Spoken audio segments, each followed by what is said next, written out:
وہ امام کب راضی ہے کہ انہیں کوئی نبی مانے، ان پر کوئی وحی کا نزول مانے، ان کو رسولوں کے برابر مانے، یا ان کو رسولوں سے کوئی افضل مانے، یا ان کو کوئی اللہ مانے؟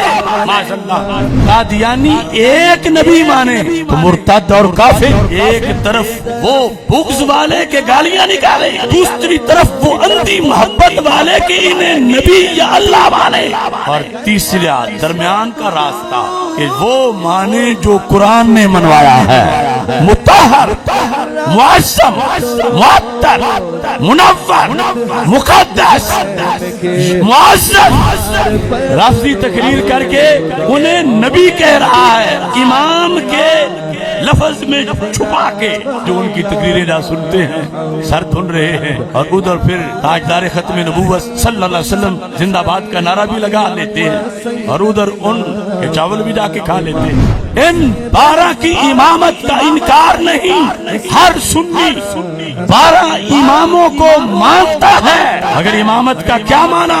مقتدی فی الدین۔ امامت کا کیا مانا؟ ولایت۔ یہ 12 کے 12 ولی ہیں، ولیوں کے ولی ہیں، کروڑوں ولایت کے درجات سے بھی اوپر ان کا درجہ ولایت ہے۔ یہ جو اصطلاح ہے 12 امام اور 14 معصوم والی، کہ اس کا کس عقیدے سے ٹکراؤ ہے؟ الصلاۃ والسلام علیک یا سیدی یا خاتم النبیین وعلی آلک واصحابک یا سیدی یا خاتم المعصومین، کہ جس طرح ہمارے آقا صلی اللہ علیہ وسلم خاتم النبیین ہیں، ایسے ہی خاتم المعصومین بھی ہیں۔ سنی یہ تو کہہ نہیں سکتا کہ ان کو 12 امام نہ کہو، کہ سنی کہے گا یہ 12 امام ہیں، اور جو ماننے کا حق ہے ہم ہی مانتے ہیں، اور ان کی بڑی عظمت ہے۔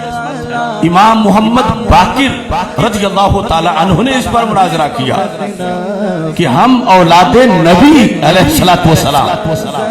امام موسیٰ کاظم رضی اللہ تعالی عنہ نے اس پر مناظرہ کیا کہ ہم اولاد نبی صلی اللہ علیہ وسلم ہیں، اور آج نہ جانے وہ کس قسم کے سید ہیں کہ جو اس سب سے بڑے شرف پر آ کر لوگوں کے ذہن پائزن کر رہے ہیں، اور اپنے آپ کو رسول اکرم نور مجسم شفیع معظم صلی اللہ علیہ وسلم کی طرف منسوب کرنے کی بجائے اپنا نسب اور اپنا سلسلہ بتاتے ہوئے کہتے ہیں کہ جب ہم حضرت مولا علی رضی اللہ تعالیٰ عنہ تک جاتے ہیں تو آگے حضرت محمد صلی اللہ علیہ وسلم کا نام تو ہمیں کہیں نہیں ملتا، اور ہمیں تو آگے اور نام ملتا ہے۔ وہ چچا جنہوں نے سامنے کھڑے ہو کر سرکار کے احد کے میدان میں اپنی جان پیش کی، اس چچا کا جشن کیوں نہیں منایا جاتا؟ ان کا تذکرہ کیوں نہیں کیا جاتا؟ تو یہ چونکہ ایک جدا رستہ جس میں اصل سرکار صلی اللہ علیہ وسلم کو معذلہ طفیلی ثابت کر کے اصل مولا علی رضی اللہ تعالی عنہ کو قرار دے کر پھر آگے یہ سارے راستے بنائے ہوئے ہیں۔ بسم اللہ الرحمن الرحیم، رب اشرح لی صدری ویسر لی امری واحلل عقدۃ من لسانی یفقہوا قولی، رضیت باللہ ربا وبالاسلام دینا وبمحمد صلی اللہ علیہ وسلم نبیا ورسولا۔ اللہ اکبر، اللہ اکبر، اللہ اکبر، لبیک لبیک لبیک یا رسول اللہ صلی اللہ علیہ وسلم۔ الحمدللہ رب العالمین، والصلاة والسلام على خاتم النبیین سید الاولین والآخرین وعلى آلہ واصحابہ اجمعین، اما بعد فاعوذ باللہ من الشیطان الرجیم، بسم اللہ الرحمن الرحیم، ومن ذریتہ داود وسلیمان وأيوب ويوسف وموسى وهارون وكذلك نجزي المحسنين وزكريا ويحيى وعيسى وإلياس كل من الصالحين صدق اللہ العظیم وصدق رسولہ النبی الکریم الامین ان اللہ وملائکتہ یصلون علی النبی یا ایہا الذین آمنوا صلوا علیہ وسلموا تسلیما الصلاة والسلام علیکہ یا سیدی یا رسول اللہ وعلی آلک واصحابک یا حبیب اللہ الصلاة والسلام علیکہ یا سیدی یا خاتم النبیین وعلی آلک واصحابک یا سیدی یا خاتم المعصومین مولا صلی وسلم دائما ابدا علی حبیبک خیر الخلق کلہم منزہ عن شریک فی محاسنہ فجوہر الحسن فیہ غیر منقاسم محمد تاج رسل اللہ قاطبتا محمد صادق الاقوال والکلم محمد ذکرہ روح لانفسنا محمد شکرہ فرد علی الامم رب صلی وسلم دائما ابدا علی حبیبک خیر الخلق کلہم اللہ تبارک و تعالی جل جلالہ وعم نوالہ واتم برہانہ وآزم شانہ وجل ذکرہ وعز اسمہ کی حمد و ثنا اور حضور سرور کائنات مفخر موجودات زینت بزم کائنات دستگیر جہاں غم گسار زمان سید سروران حامی بے کساں قائد المرسلین خاتم النبیین احمد مجتبی جناب محمد مصطفیٰ صلی اللہ علیہ وآلہ واصحابہ وبارک وسلم کے دربار گوہر بار میں ہدیہ درود و سلام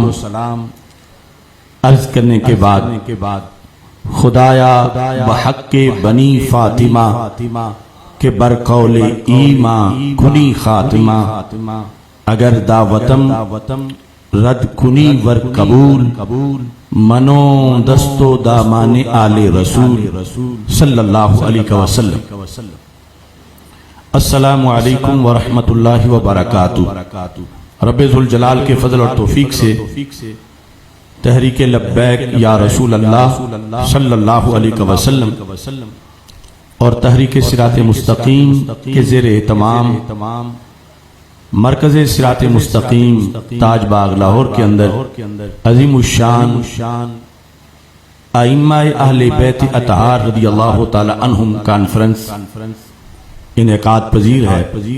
اس کانفرنس کی صدارت پیر طریقت عالم شریعت حضرت پیر سید محمد ظہیر سلطان شاہ صاحب بخاری حافظ اللہ تعالی فرما رہے ہیں۔ سٹیج پر کثیر تعداد میں بلکہ پنڈال میں بھی علماء مدرسین ائمہ خطبہ مشائخ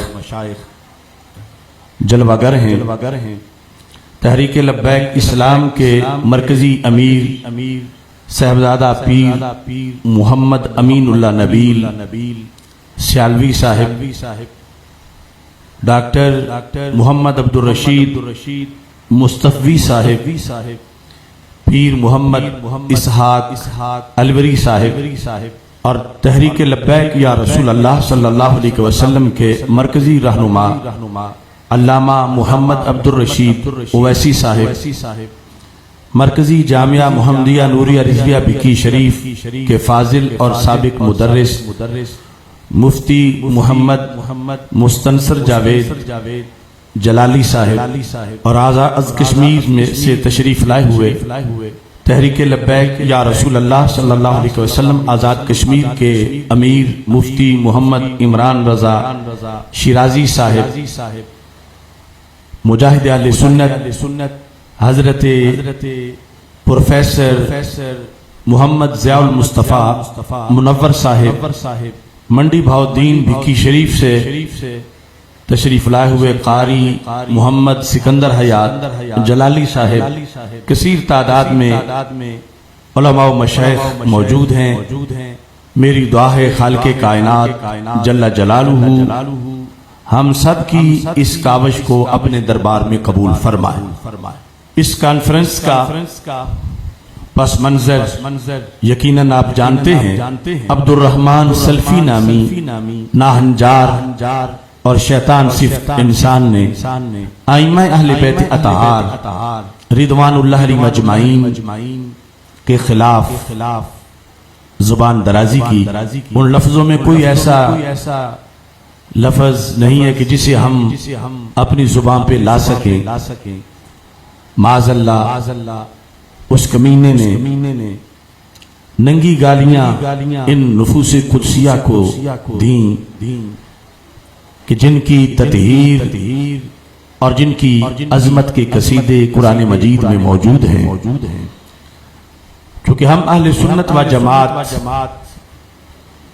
اہل بیت اطہار رضی اللہ تعالی عنہم اور صحابہ کرام رضی اللہ تعالی عنہم ان سب سے نسبت رسول علیہ السلام کی بنیاد پہ محبت کرتے ہیں۔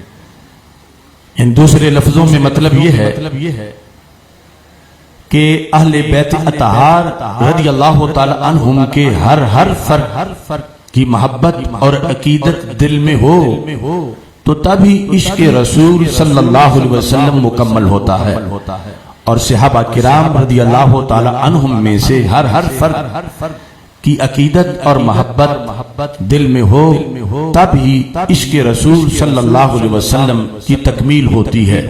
یعنی یہ دونوں جوانب کی محبتیں عشق رسول صلی اللہ علیہ وسلم ہی کا عظیم شعبہ ہیں۔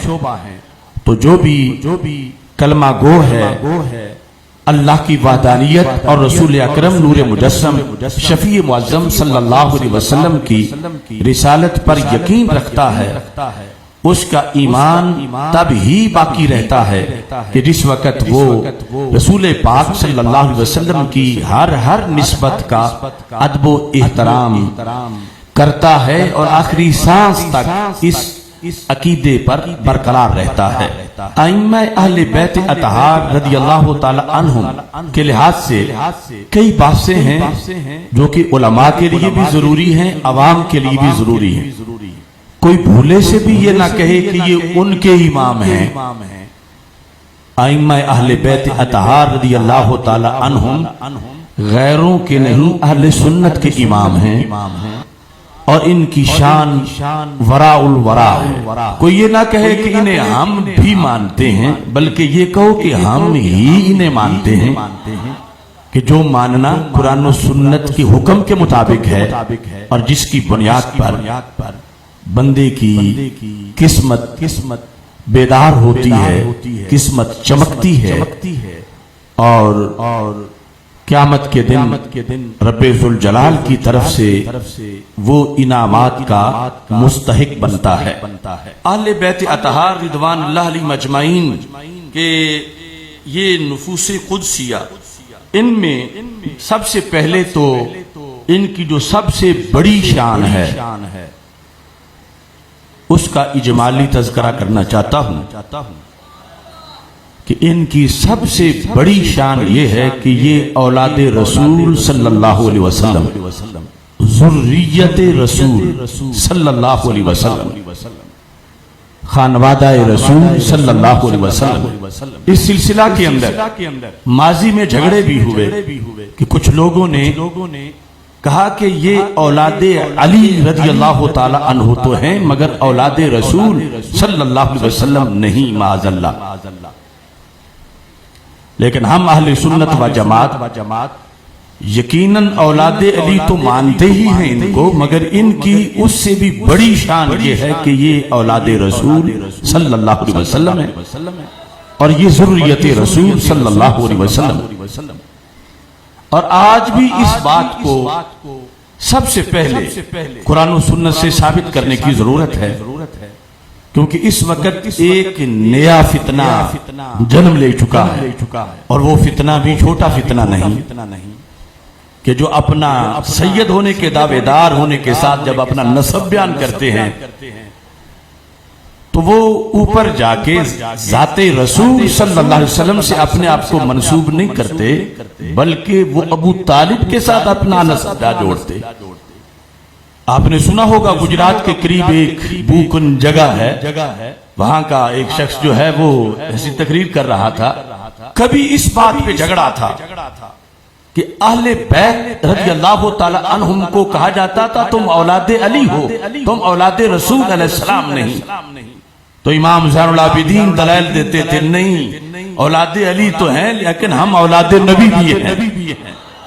امام محمد باقر رضی اللہ تعالی عنہ نے اس پر مناظرہ کیا کہ ہم اولاد نبی علیہ السلام۔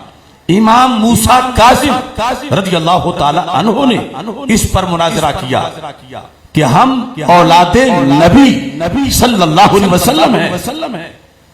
اور آج نہ جانے وہ کس قسم کے سید ہیں کہ جو اس سب سے بڑے شرف پر آ کر لوگوں کے ذہن پائزن کر رہے ہیں اور اپنے آپ کو رسول اکرم نور مجسم شفیع معظم صلی اللہ علیہ وسلم کی طرف منسوب کرنے کی بجائے اپنا نسب اور اپنا سلسلہ بتاتے ہوئے کہتے ہیں کہ جب ہم حضرت مولا علی رضی اللہ تعالیٰ عنہ تک جاتے ہیں تو آگے حضرت محمد صلی اللہ علیہ وسلم کا نام تو ہمیں کہیں نہیں ملتا اور ہمیں تو آگے اور نام ملتا ہے۔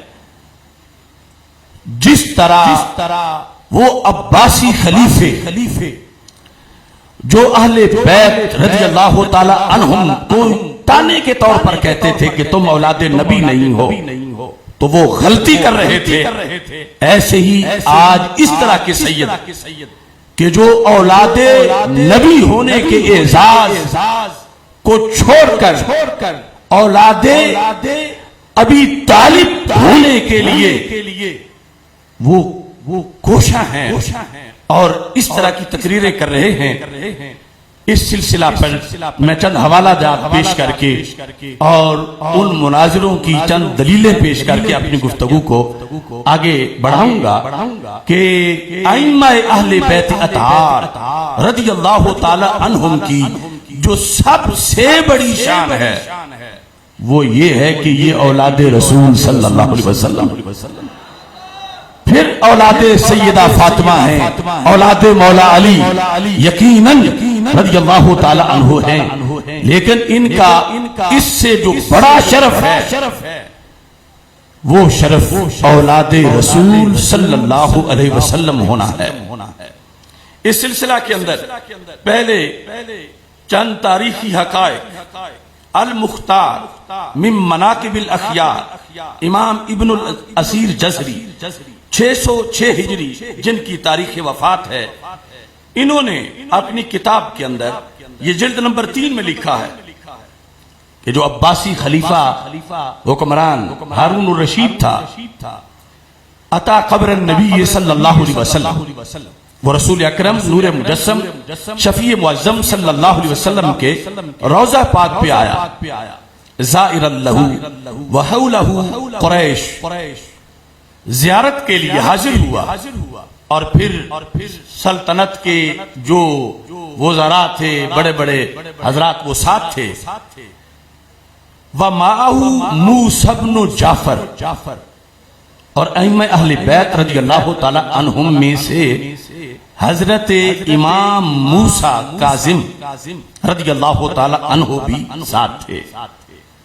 فَلَمَّا انْتَهَا إِلَى الْقَبْرِ، جب وہ روضہ رسول صلی اللہ علیہ وسلم کے عین سامنے پہنچا سلام کیا اور یہ لفظ تھے السلام علیک یا رسول اللہ یبن عمی، سلام ہو آپ پر اللہ کے رسول صلی اللہ علیہ وسلم اے میرے چچا کے بیٹے، چونکہ وہ عباسی حضرت سیدنا عباس رضی اللہ تعالی عنہ کی اولاد ہیں اور اس نسبت پر رسول اکرم صلی اللہ علیہ وسلم کے چچا ہیں حضرت عباس رضی اللہ تعالی عنہ، انہوں نے اس ہارون الرشید نے فخر کے اظہار کے لیے یہ کہا کہ میرے صرف رسول ہی نہیں بلکہ ابن عم بھی ہیں، میرے چچا جان یعنی حضرت عبداللہ رضی اللہ تعالیٰ عنہ کے بیٹے ہیں، یہ میرے کزن ہیں۔ یہ اس نے لفظ بولے افتخاراً علی من حولہ، تاکہ جو ارد گرد سارے ہیں ان پر بڑائی ظاہر ہو کہ باقی تو ابن عم نہیں کہہ سکیں گے، باقی تو صرف رسول کہیں گے، اور میں ابن عم کہہ کر بھی سلام پیش کر رہا ہوں۔ فدنا موسیٰ بن جعفر رضی اللہ تعالی عنہما، تو امام موسیٰ کاظم موسیٰ بن جعفر رضی اللہ تعالی عنہما آپ آگے بڑھے، اور آپ مواجہ شریف کی جب سامنے ہوئے تو آپ نے کہا السلام علیکہ یا رسول اللہ یا ابت، اے اللہ کے رسول صلی اللہ علیہ وسلم اور میرے ابا جان آپ پہ سلام ہو۔ جب آپ نے یہ لفظ بولے، اور ظاہر ہے کہ ابن عم پر یہ درجہ بہت اونچا تھا کہ وہ چچا کے بیٹے کہہ کر اور یہ اپنا باپ کہہ کر امام موسیٰ کاظم سلام پیش کر رہے تھے۔ فتغیر وجہ ہارون، تو ہارون الرشید کا چہرہ اس کا رنگ بدل گیا غصے سے۔ وقال ھذا الفخر یا ابا الحسن، اور اس کو ایک آگ لگ گئی انتقام کی، اور یہ بیس تھی جس پر حضرت موسیٰ کاظم رضی اللہ تعالی عنہ کو گرفتار کیا گیا، اور پھر بغداد شریف میں آپ کو قید کیا گیا، اور قید میں ہی آپ کا وصال ہوا، شہادت ہوئی۔ اب یہ جو حقیقت ہے صرف ایک دو کتابوں میں نہیں، یہ دیکھیں یہ ابن الاسیر کی جو الکامل ہے اس کی 5ویں جلد کے اندر بھی یہ الفاظ موجود ہیں، جہاں لکھا ہے 319 صفحے پر ہوبس، یہاں لکھا وکان سبب حبسہ، کیوں گرفتار ہوئے امام موسیٰ کاظم؟ ان الرشید اعتمر فی شہر رمضان، ہارون الرشید نے رمضان کے مہینے میں عمرہ کیا، من سنت 79 و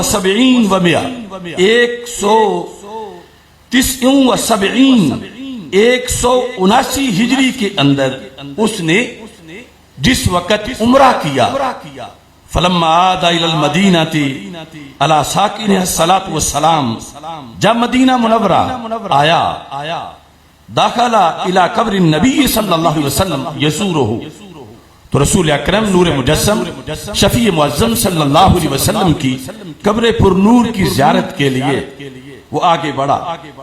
فمنتہا الی القبر، جب قبر کے پاس پہنچا، وقفا، کھڑا ہو گیا، فقال السلام علیکہ یا رسول اللہ صلی اللہ علیہ وسلم، یا ابن عم، اے میرے چچا کے بیٹے، اللہ کے رسول صلی اللہ علیہ وسلم آپ کو سلام ہو، افتخاراً علی من حولہ۔ تو یہاں بھی فدنا موسیٰ بن جعفر فقال السلام علیکہ یا ابتی، سلام ہو آپ پر اے میرے ابا جان۔ یہ حضرت امام موسیٰ کاظم رضی اللہ تعالی عنہ نے، یعنی جو ان کے نزدیک بھی سب سے بڑا فخر تھا، اس کے اظہار کے لیے انہوں نے اسی انداز میں سلام پڑھا۔ پھر البدایہ والنہایہ کے اندر جہاں تاریخ میں ان سالوں کا تذکرہ ہے اور امام موسیٰ کاظم کے حالات ہیں، جلد نمبر 10 صفحہ نمبر 613 کے اندر، وہاں بھی یہی لکھا ہے کانت خلافت الرشید فحج، یہاں ہے کہ اس کی حکومت تھی اور اس نے حج کیا۔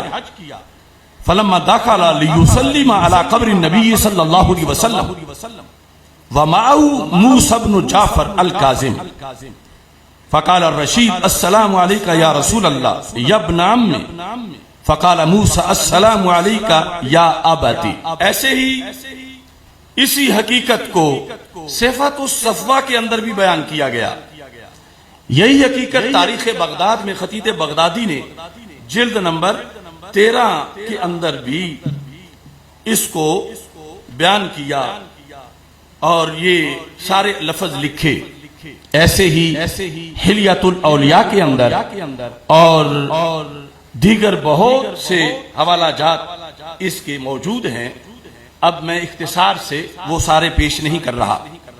یہ جھگڑا ایک بار پہلے بھی ہوا تھا حجاج بن یوسف سے حضرت امام محمد باقر رضی اللہ تعالی عنہ کا. تفسیر کبیر کے اندر امام رازی رحمت اللہ علیہ نے جلد نمبر 7 میں یہی آیات جو میں نے تلاوت کی ہیں ان سے جو مسائل اخذ ہوتے ہیں سورہ انعام کے اندر المسئلۃ الخامسہ کے تحت امام فخر الدین رازی رحمت اللہ علیہ نے جلد نمبر 7 کے صفحہ نمبر 70 پہ اس کو لکھا اور پھر وہی دلیل امام موسیٰ کاظم رضی اللہ تعالی عنہ نے ہارون الرشید کے سامنے بھی پیش کی. تو سب سے پہلے آیت سے ہم نے اس سب سے بڑی شان کا ثبوت دینا ہے کہ یہ نسل پرنور ذریت رسول علیہ السلام کس طرح ہے اور ان کو اولاد رسول صلی اللہ علیہ وسلم کس طرح کہا جاتا ہے. امام رازی لکھتے ہیں کہ جس وقت حجاج بن یوسف نے امام باقر سے کہا معاذ اللہ کہ تم جھوٹ بولتے ہو کہ تم کہتے ہو ہم اولاد نبی ہیں, تم تو اولاد علی ہو, تم اولاد نبی نہیں ہو. یہ حجاج بن یوسف نے حضرت سیدنا امام محمد باقر رضی اللہ تعالی عنہ سے کہا.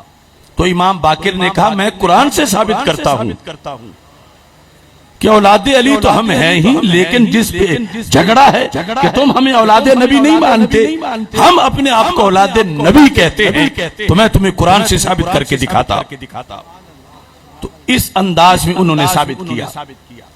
یہ مشکل نہیں, بس تھوڑی سی توجہ کی ضرورت ہے.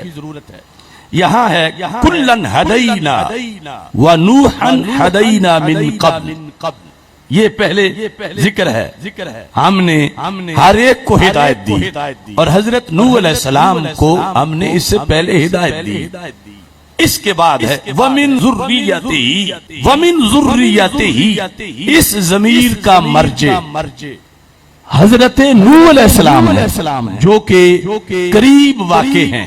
اگرچہ بعض نے ابراہیم علیہ السلام کو بھی بنایا, لیکن وہ مرجوح ہے, راجع ہے کہ پہلے آ رہا ہے وَنُوحًا هَدَيْنَا مِن قَبْلُ وَمِن ذُرِّيَّتِهِ, حضرت نوح علیہ السلام کی ذریت سے کون کون ہیں؟ داؤد وسلیمان وایوب ویوسف وموسیٰ وہارون وکذالک نجزی المحسنین. اللہ فرماتا ہے ایسے ہی ہم محسنین کو جزا دیتے ہیں. آگے وزکریا, عطف ہے داؤد پر کہ ومن ذریتہ زکریا, کہ حضرت نوح علیہ السلام کی ذریت سے کون ہیں؟ حضرت زکریا علیہ السلام, ویحییٰ حضرت یحییٰ علیہ السلام, وعیسیٰ حضرت عیسیٰ علیہ السلام, والیاس حضرت الیاس علیہ السلام, کل من الصالحین, یہ سب صالحین سے ہیں. تو امام محمد باقر رضی اللہ تعالی عنہ نے حجاج کو کہا کہ عیسیٰ علیہ السلام کا تو باپ ہی کوئی نہیں, وہ بن باپ کے پیدا ہوئے, تو وہ کس بیس پہ حضرت نوح علیہ السلام کی اولاد بنے؟ کہ قرآن مجید میں وَمِن ذُرِّيَّتِهِ داؤد وسلیمان وایوب ویوسف وموسیٰ وہارون وَكَذَلِكَ نَجْزِي الْمُحْسِنِينَ وَزَكَرِيَّا وَيَحْيَىٰ وَعِيسَىٰ وَإِلْيَاسَ. تو کہا اگر پاک سیدہ مریم رضی اللہ تعالی عنہا کی نسبت سے حضرت عیسیٰ علیہ السلام نوح علیہ السلام کی ذریت بن سکتے ہیں, تو سیدہ فاطمہ الزہرا کی نسبت سے ہم بھی امی جان کے ذریعے سے ذریت رسول بن سکتے ہیں. لبیک لبیک لبیک یا رسول اللہ, لبیک لبیک لبیک یا رسول اللہ, لبیک لبیک لبیک یا رسول اللہ, لبیک. اب مزید سمجھنے کی ضرورت ہے، چونکہ ہر جگہ آپ نے بیان کرنا ہے کہ وَمِن ذُرِّيَّتِهِ، یہ سورہ انعام کی جو یہ آیت ہے 7ویں پارے میں، یہ مجرور ضمیر ذُرِّيَّتِهِ، یہ ضمیر راجع ہے نوح علیہ السلام کی طرف کہ نوح علیہ السلام کی اولاد میں سے کون کون ہیں؟ اللہ فرماتا ان کی اولاد میں سے داؤد علیہ السلام ہے، سلیمان علیہ السلام ہے، ایوب علیہ السلام ہے، یوسف علیہ السلام ہے، ہارون علیہ السلام ہے، زکریا علیہ السلام ہے، یحییٰ علیہ السلام ہے، عیسیٰ علیہ السلام ہے، عیسیٰ علیہ السلام ہے۔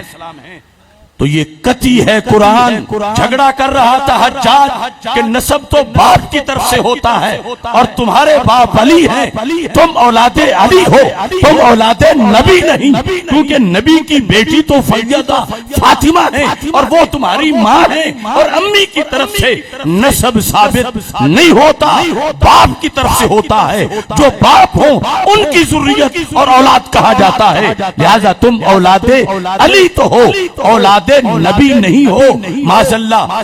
تو امام باقر نے کہا اگر حضرت سیدنا نوح علیہ السلام کا سلسلہ جو ہے قرآن کے مطابق حضرت عیسیٰ علیہ السلام ان کی ذریت باپ کی وجہ سے نہیں، کیونکہ باپ تو تھا ہی نہیں، صرف امی تھی حضرت مریم علیہ السلام۔ تو کہا اگر حضرت مریم علیہ السلام کی نسبت سے عیسیٰ علیہ السلام قرآن میں ذریت نوح قرار پائے ہیں تو سیدہ فاطمہ رضی اللہ تعالی عنہا کی نسبت سے ہم سید بھی اولاد محمد صلی اللہ علیہ وسلم قرار پائے ہیں۔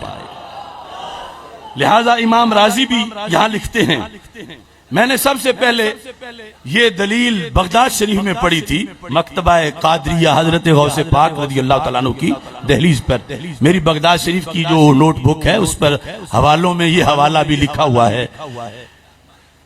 امام راضی کہتے ہیں الآیات تدل علی ان الحسن والحسین من ذریت رسول اللہ صلی اللہ علیہ وسلم، کہ اس آیت سے یہ مسئلہ ثابت ہوتا ہے کہ امام حسن اور امام حسین رضی اللہ تعالی عنہما دونوں وہ ذریت رسول علیہ السلام ہیں، دونوں ایک نہیں، دونوں، اور پھر آگے نسل اولاد، لأن اللہ تعالی جعل عیسیٰ من ذریات ابراہیم اور من ذریات نوح ما انہو لا ينتسب الى ابراہیم الا بالاب، یعنی جو دوسرا کوئی احتمال لے کہ مرجع و من ذریاتہ میں ابراہیم علیہ السلام ہے تو پھر بھی یہ دلیل تو نہیں ٹوٹتی، کیونکہ اگر ابراہیم علیہ السلام کی ذریت وہ امی کی نسبت سے بن سکتے ہیں ابا جان کے بغیر، کہ وہ ہے ہی نہیں،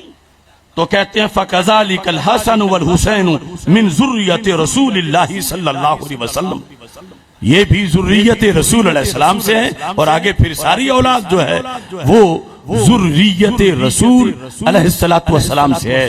اس پر مناظرہ کی صورتحال بنی امام موسیٰ کاظم رضی اللہ تعالی عنہ کے لحاظ سے، تو السوائق میں لکھا ہے کہ وہی ساری بات جو مختلف حوالوں سے ہارون الرشید کی میں نے ذکر کی کہ اس نے سلام کرتے ہوئے لفظ بولے، تو یہی مناظرہ ہو گیا۔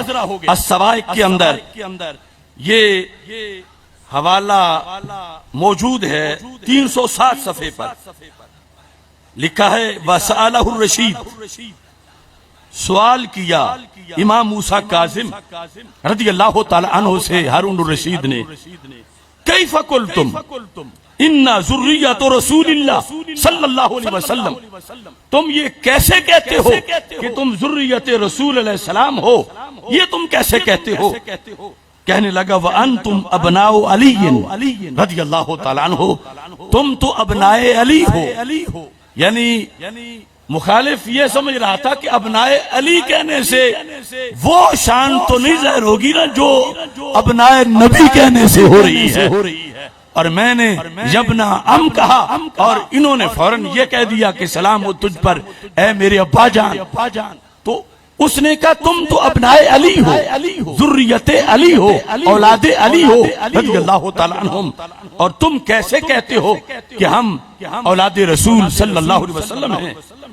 فتلا, تو فوراً تلاوت کی امام موسیٰ کاظم رضی اللہ تعالی عنہ نے وَمِن ذُرِّيَّتِ داود و سلیمان وعیسیٰ والیاس تک کہا وَلَيْسَ لَهُ أَبٌ, کہ عیسیٰ علیہ السلام کو اولاد نوح بتایا جا رہا ہے, حالانکہ ان کا تو باپ ہی نہیں تھا.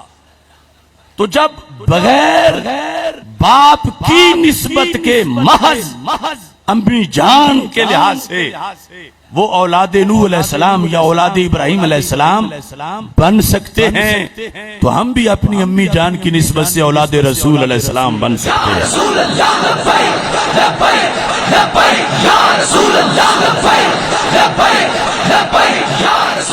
اور ساتھ دوسری دلیل دی وَأَيْضًا قَالَ, یعنی جن کے گھر قرآن اترا ہے انہیں کس قدر قرآن کے اسرار و رموز یاد ہیں. دوسری دلیل دی امام موسیٰ کاظم رضی اللہ تعالیٰ عنہ نے, کہنے لگے اللہ فرماتا ہے فَمَنْ حَاجَّكَ فِيهِ مِن بَعْدِ مَا جَاءَكَ مِنَ الْعِلْمِ فَقُلْ تَعَالَوْا نَدْعُوا أَبْنَاءَنَا وَأَبْنَاءَكُمْ, کہ ہم بلا لیتے ہیں, ہم اپنے ابنا بلا لیتے ہیں, تم اپنے بلا لو. تو امام موسیٰ کاظم کہتے ہیں وہ نصارہ سے جو مباہلہ تھا رسول پاک صلی اللہ علیہ وسلم کسے اپنا بیٹا قرار دے رہے تھے.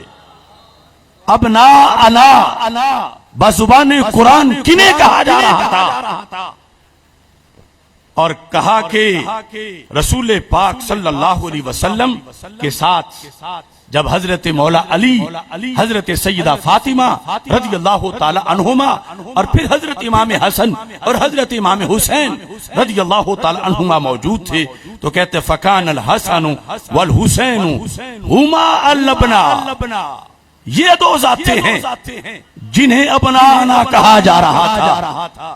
لہذا جیت گئے مناظرہ امام موسیٰ کاظم, وہ ہار گیا اور اس کے پاس اقتدار تھا, اور اپنی عاقبت خراب کرنے کے لیے اس نے عظیم امام کو جیل میں ڈال دیا. لیکن علم دلیل کی روشنی میں جیل کی دیواریں بھی پکار کے کہہ رہی تھیں کہ جو جیل میں آیا ہے یہ اولاد نبی علیہ السلام ہے. اب دیکھو یعنی کتنا زمانہ اس لحاظ سے بھی آج صورتحال عجیب ہے کہ جس پر بڑوں کو آیات پیش کر کے جو چیز ثابت کر رہے تھے, اور آج اسی نسل میں ہونے کے دعوے دار دوسری طرف اپنا نسب موڑنا چاہتے ہیں. چونکہ روافظ کے نزدیک لینے ہی جدا ہیں.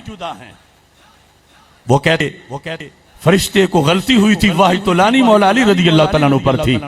یہ وجہ ہے کہ ان کا مذہب ہے ایمان ابی طالب کا, ورنہ وہ چچا جنہوں نے سامنے کھڑے ہو کر سرکار کے احد کے میدان میں اپنی جان پیش کی, اس چچا کا جشن کیوں نہیں منایا جاتا, ان کا تذکرہ کیوں نہیں کیا جاتا. تو یہ چونکہ ایک جدا رستہ جس میں اصل سرکار صلی اللہ علیہ وسلم کو معاذاللہ طفیلی ثابت کر کے اصل مولا علی رضی اللہ تعالی عنہ کو قرار دے کر پھر آگے یہ سارے راستے بنائے ہوئے ہیں شکوک و شبہات روافظ نے. مگر اللہ کا کروڑوں بار شکر ہے ہم اسی فکر پہ ہیں, ہے خلیل اللہ کو حاجت رسول اللہ.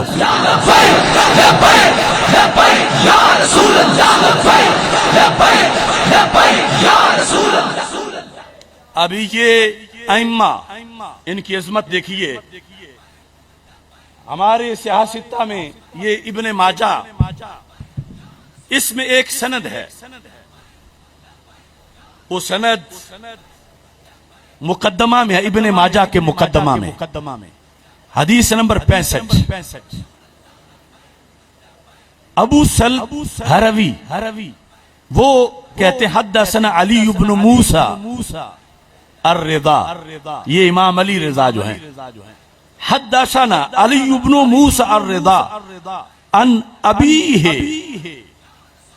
ابی کون ہے؟ موسیٰ کاظم، ان جعفر ابن محمد ان ابیہ، پھر ابی کون ہے؟ امام جعفر صادق کی ابا جی، وہ امام محمد باقر، ان علی ابن الحسین، امام زین العابدین رضی اللہ تعالی عنہ، ان ابیہ، امام حسین رضی اللہ تعالی عنہ، ان علی ابن ابی طالب رضی اللہ تعالی عنہ، قال رسول اللہ صلی اللہ علیہ وسلم، امام علی رضا رضی اللہ تعالیٰ عنہ امام موسیٰ کاظم رضی اللہ تعالیٰ عنہ سے روایت کرتے ہیں، امام موسیٰ کاظم رضی اللہ تعالیٰ عنہ امام جعفر صادق رضی اللہ تعالیٰ عنہ سے روایت کرتے ہیں، امام جعفر صادق رضی اللہ تعالیٰ عنہ امام محمد باقر رضی اللہ تعالیٰ عنہ سے روایت کرتے ہیں، اور امام محمد باقر رضی اللہ تعالیٰ عنہ امام زین العابدین رضی اللہ تعالیٰ عنہ سے روایت کرتے ہیں، اور امام زین العابدین رضی اللہ تعالیٰ عنہ سیدنا امام حسین رضی اللہ تعالیٰ عنہ سے روایت کرتے ہیں، اور امام حسین رضی اللہ تعالیٰ عنہ حضرت مولا مشکل کشا شیر خدا مولا علی رضی اللہ تعالیٰ عنہ سے روایت کرتے ہیں، اور مولا علی رضی اللہ تعالیٰ عنہ کہتے ہیں قال رسول اللہ صلی اللہ علیہ وسلم، کہ اللہ کے رسول صلی اللہ علیہ وسلم نے فرمایا۔ اب یہ سند چونکہ ابو سلط جو ہیں ان سے نیچے پھر عبدالسلام ابو سلط سے روایت کرتے ہیں، عبدالسلام سے محمد بن اسماعیل، اور محمد بن اسماعیل سے سال بن نبی سال، اور سال بن نبی سال سے اس کتاب کے مصنف ابن ماجہ وہ روایت کرتے ہیں۔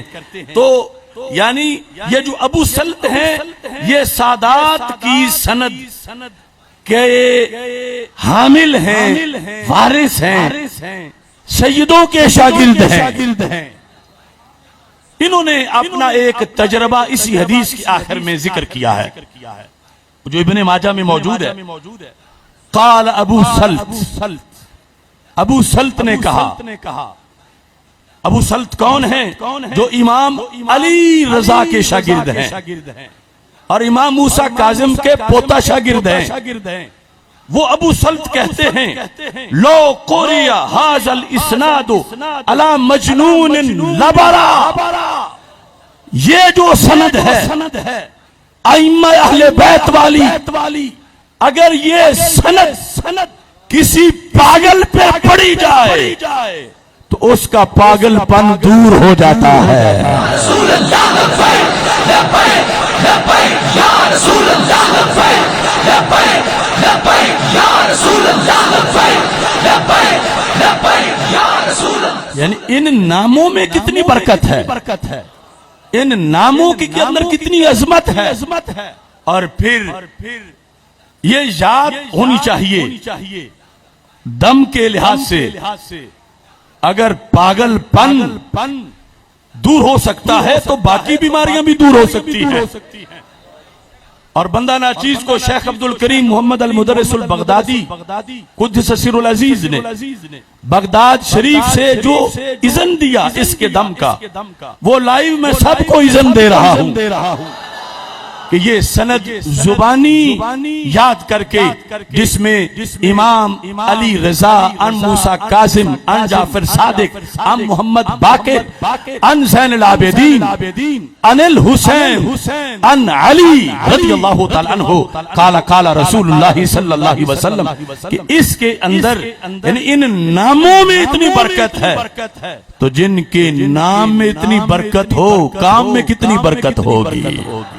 اب چونکہ ہم ہر طرف تھوڑی تھوڑی توجہ رکھتے ہیں، میرے ذہن میں طالب علمی کے زمانے میں تھا کہ جب غیر مقلد یہ حدیثیں پڑھاتے ہیں تو ان کا کیا بنتا ہوگا۔ یعنی یہ جو موجودہ بدبخت ناسبی جس نے گالیاں دیں، یعنی ان کا طبقہ یا دیابنا کا، وہ یہاں سے کیسے گزرتے ہوں گے؟ تو سورج جب طلوع ہوتا ہے تو سارے اندھیرے کافور ہو جاتے ہیں۔ یہ میرے پاس وحید الزمان جس کو نواب اہل حدیث کہا جاتا ہے، ان کے بقول علامہ وحید الزمان، یہ سنن ابن ماجہ، اس کا ترجمہ اور اس کی ساتھ تشریح جو اتنے بڑے وہابی نے کی، اس نے یہاں پر چونکہ عربی میں لکھا ہے تو ترجمہ بھی کرنا پڑنا تھا، اور ترجمہ کے ساتھ پھر ان الکذوب قد یصدق لکھنا پڑ گیا۔ ترجمے میں تو لکھا کہ ابو سلط جو راوی حدیث ہیں انہوں نے کہا کہ یہ اسناد یعنی امام علی بن موسیٰ سے حضرت علی بن ابی طالب رضی اللہ تعالیٰ عنہ تک اگر مجنون پر پڑی جائے تو وہ اچھا ہو جائے۔ یہ ترجمہ کیا۔ اب نیچے تشریح کیوں اچھا ہو جائے؟ کہتا ہے اس اسناد کی برکت سے، کیونکہ اس میں امام رضا رحمت اللہ علیہ سے اخیر تک سب امام ہی امام ہیں، یعنی مولا علی رضی اللہ تعالیٰ عنہ تک، اور آخر میں حضرت سید الانام صلی اللہ علیہ وسلم ہے۔ پہلے امام ہی امام ہیں اور آگے سید الانام ہیں حضرت محمد مصطفیٰ صلی اللہ علیہ وسلم۔ تو اس بنیاد پر یہ ان ناموں کا کمال ہے۔ ویسے یہ قوم بڑی ٹیڑھی قوم ہے۔ حضرت عبداللہ بن عمر رضی اللہ تعالی عنہ والی حدیث جو الادب المفرد میں ہے اور کئی مقامات پر ہے، کہیں وہی حضرت عبداللہ بن عباس رضی اللہ تعالی عنہ سے مروی ہے کہ جب ان کا پاؤں جو ہے وہ چلنے کے قابل نہ رہا، رگیں سکڑ گئیں، اٹھ نہیں سکتے تھے، فقال له رجل اذکر احب الناس الی، گھبراتے کیوں ہو؟ ذرا ان کو یاد کرو جو سب سے بڑے محبوب ہیں۔ تو انہوں نے کہا یا محمد صلی اللہ علیہ وسلم۔ تو کہتے ہیں میرا پاؤں تو اتنا جلد ٹھیک ہوا کہ گویا کہ کسی نے رسی سے باندھا ہوا تھا، رسی کھول دی ہے۔ یعنی بیماری ٹھیک ہوتے تو پھر بھی کچھ وقت لگتا ہے رسی کھولنے سے، کہ بالکل صحیح تھا، یوں اتنا جلد وہ ٹھیک ہوا۔ لیکن ان کے کئی حواشی میں نے دیکھے، یہ کہتے ہیں اس میں یہ نہیں کہ رسول پاک صلی اللہ علیہ وسلم کو پکارنے کی وجہ سے کوئی مدد شامل حال ہو گئی۔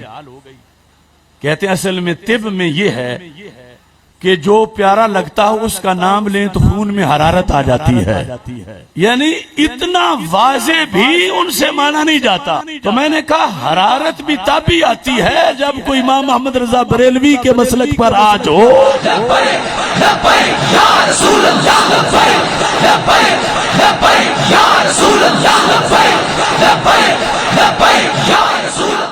یہ ائمہ ان کے لحاظ سے تحفہ اثنا عشریہ کے اندر جو الفاظ ہیں وہ بھی بڑے عجیب ہیں، اور اعلی حضرت فاضل بریلوی رحمت اللہ علیہ نے فتاوی رضویہ شریف کے اندر بھی وہ عبارت لکھی ہے۔ یہ فارسی تحفہ اثنا عشریہ شاہ عبدالعزیز محدث دہلوی لکھتے ہیں صفحہ نمبر 214 پر کہ حضرت امیر و ذریت طاہرہ، ذریت طاہرہ حضرت امیر یہ مجدد الفسانی رحمت اللہ علیہ کا بھی یہی انداز ہے کہ مولا علی رضی اللہ تعالیٰ عنہ کو حضرت امیر کہہ کے لکھتے ہیں، اور انہوں نے بھی اسی طرح لکھا حضرت امیر کہ مولا علی رضی اللہ تعالیٰ عنہ و ذریت طاہرہ اور آپ کی اولاد پاک بالخصوص سیدہ فاطمہ رضی اللہ تعالیٰ عنہا سے پورا تمام امت بر مثال پیرانو مرشداں می پرستن، تمام امت انہیں کس طرح مانتی ہے؟ لکھا کہ تمام امت آپ کی اولاد کو پیر و مرشد کی طرح مانتی ہے، پیر و مرشد کی طرح۔ فتاوی رضویہ کے اندر جو اس کا ترجمہ ہے جلد نمبر 9 صفحہ نمبر 576 یہی عبارت تحفہ اثنا عشریہ کے لکھ کر اعلی حضرت رحمت اللہ علیہ ترجمہ کرتے ہیں کہ مولانا شاہ عبد العزیز صاحب تحفہ اثنا عشریہ میں فرماتے ہیں حضرت امیر المومنین علی المرتضی رضی اللہ تعالی عنہ اور ان کی اولاد پاک کو تمام امت پیروں اور مرشدوں کی طرح مانتی ہے، پیروں اور مرشدوں کی طرح مانتی ہے، اور امور تکوینیہ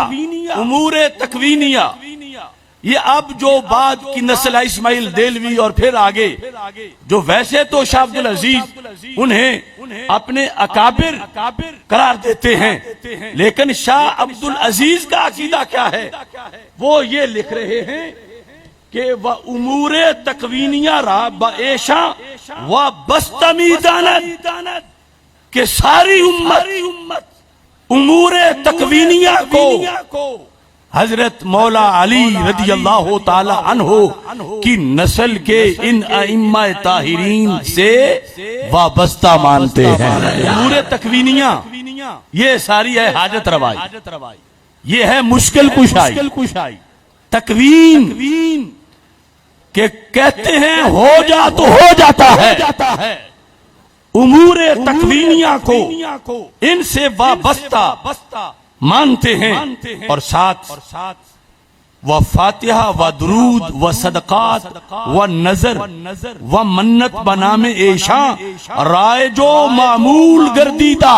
اعلی حضرت کا ترجمہ یہ ہے کہ ان کے نام فاتحہ، درود اور صدقات کا معمول ہے کہ ان کے نام کی منت مانتے ہیں اور نظر مانتے ہیں، چنانچہ با جمیع اولیاء اللہ ہمیں معاملات جیسا کہ سارے ولیوں کے لحاظ سے یہی معاملہ ہے کہ ان کے لیے ختم شریف پڑھا جاتا ہے۔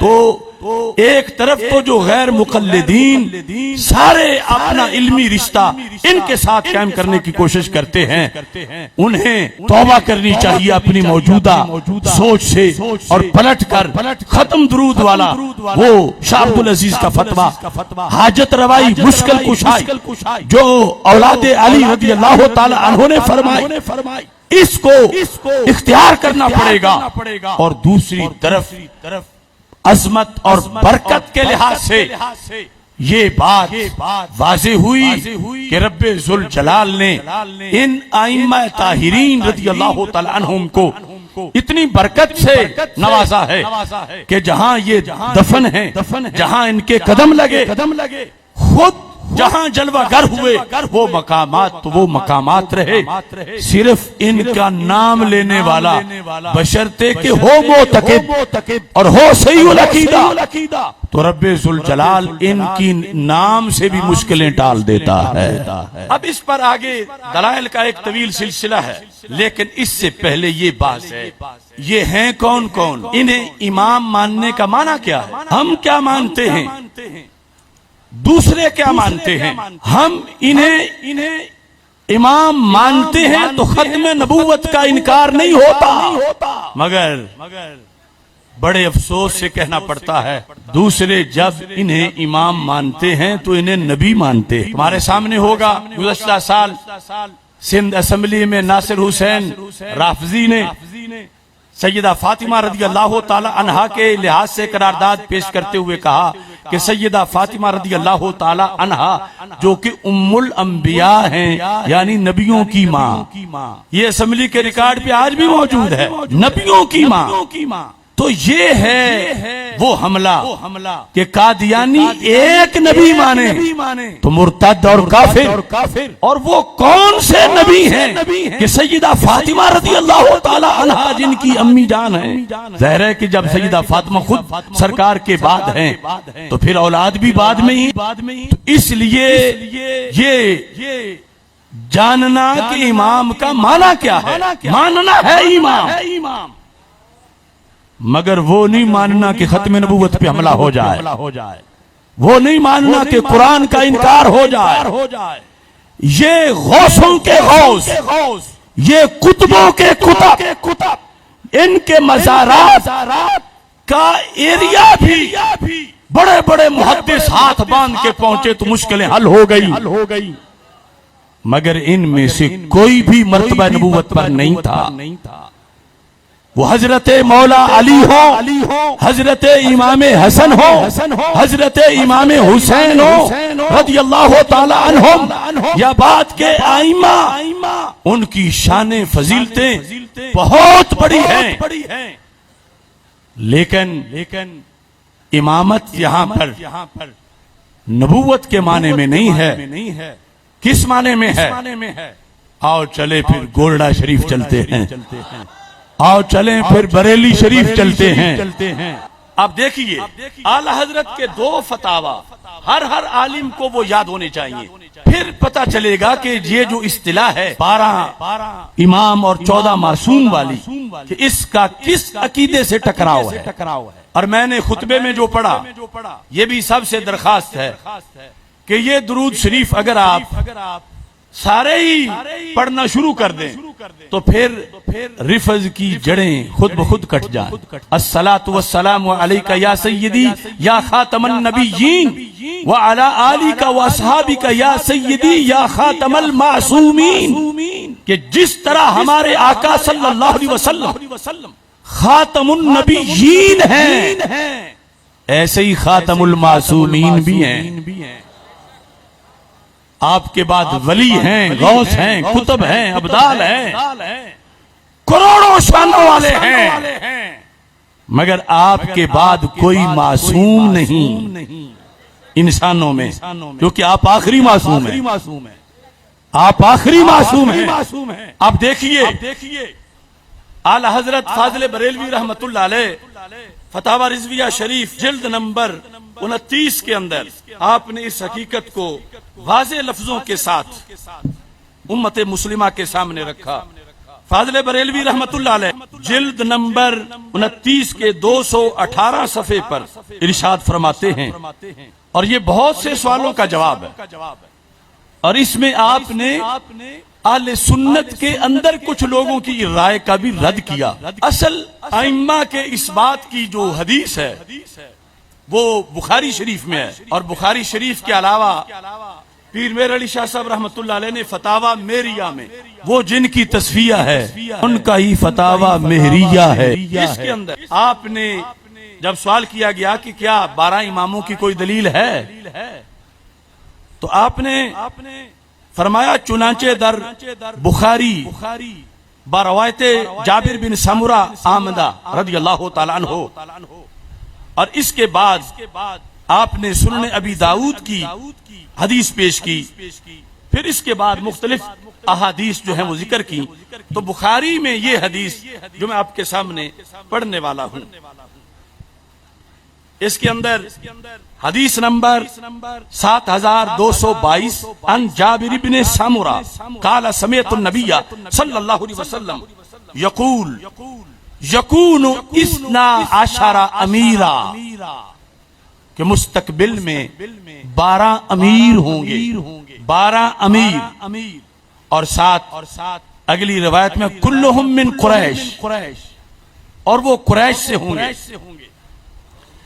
دوسری حدیث شریف جو ہے اس میں ہے وَلَا يَزَالُ هَذَا الدِّينُ قَائِمًا حَتَّى يَكُونَ عَلَيْكُمْ 12 خلیفہ، 12 خلفاء ہوں گے۔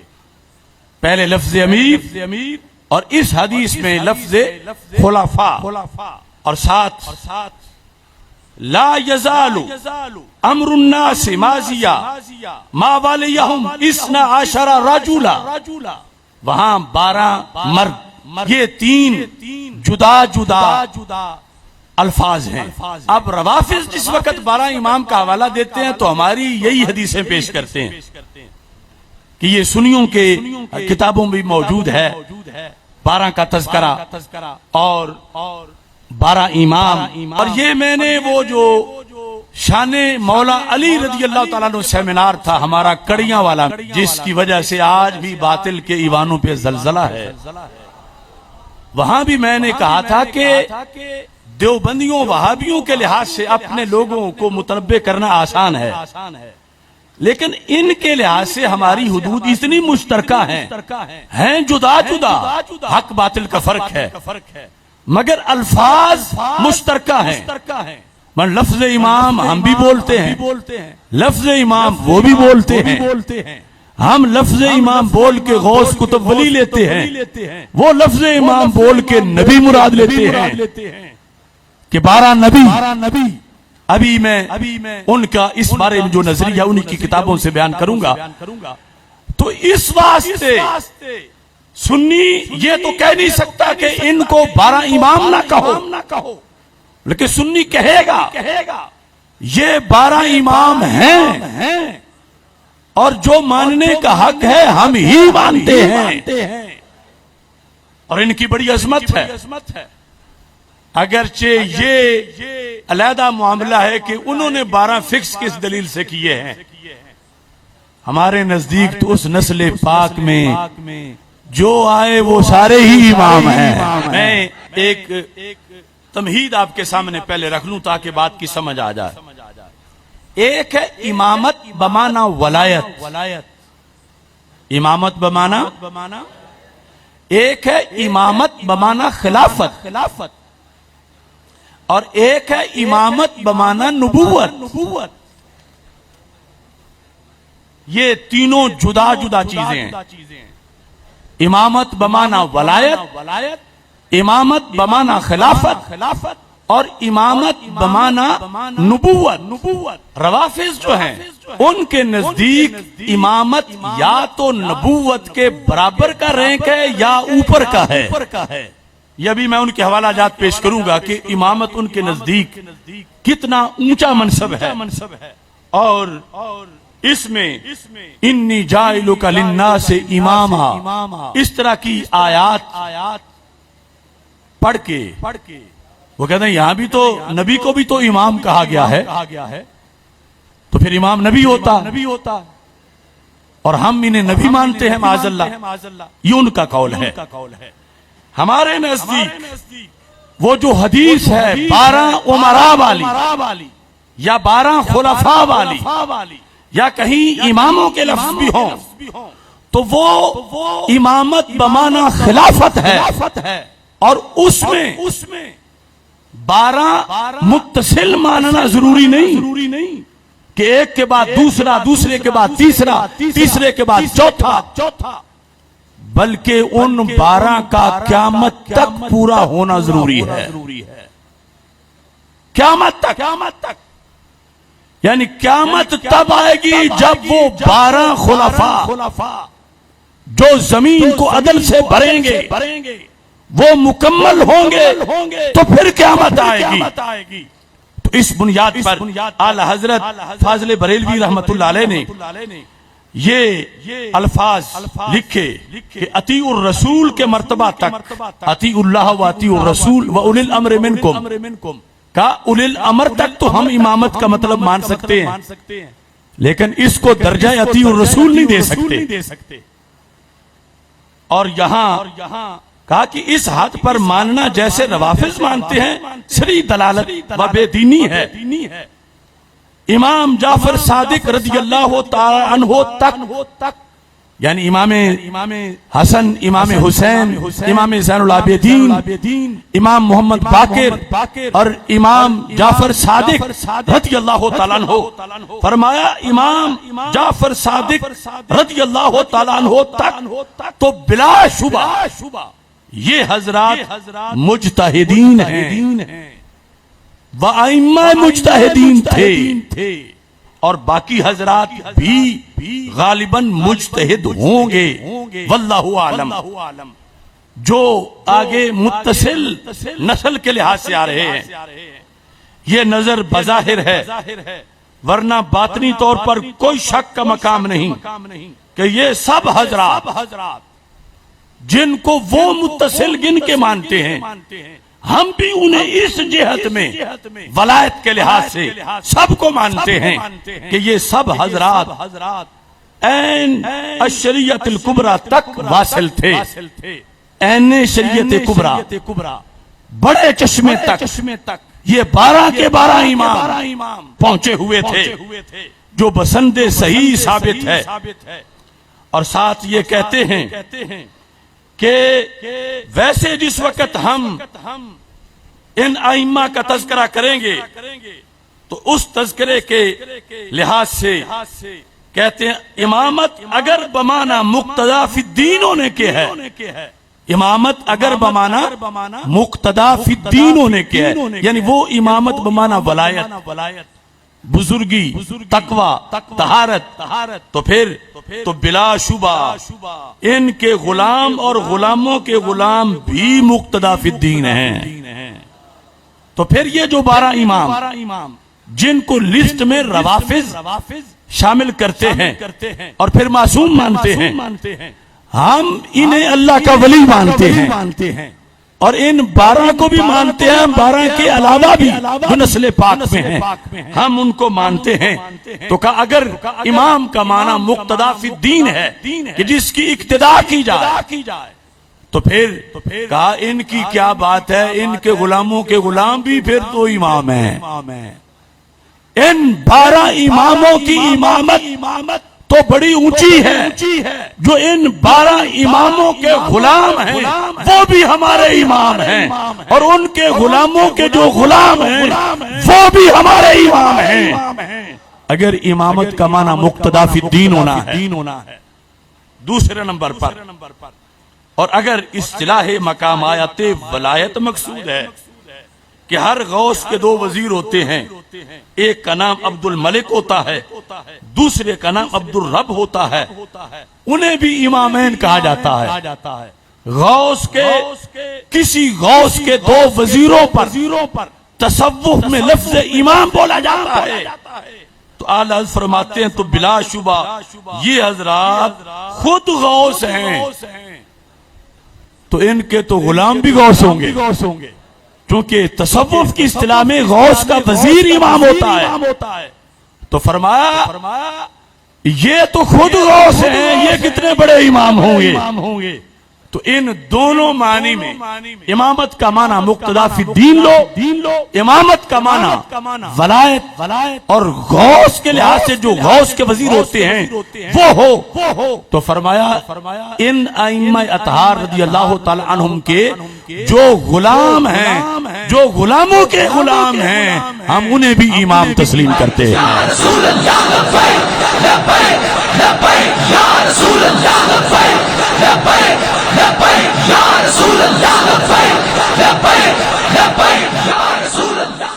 تیسرے نمبر پر اگر امامت سے مراد خلافت ہے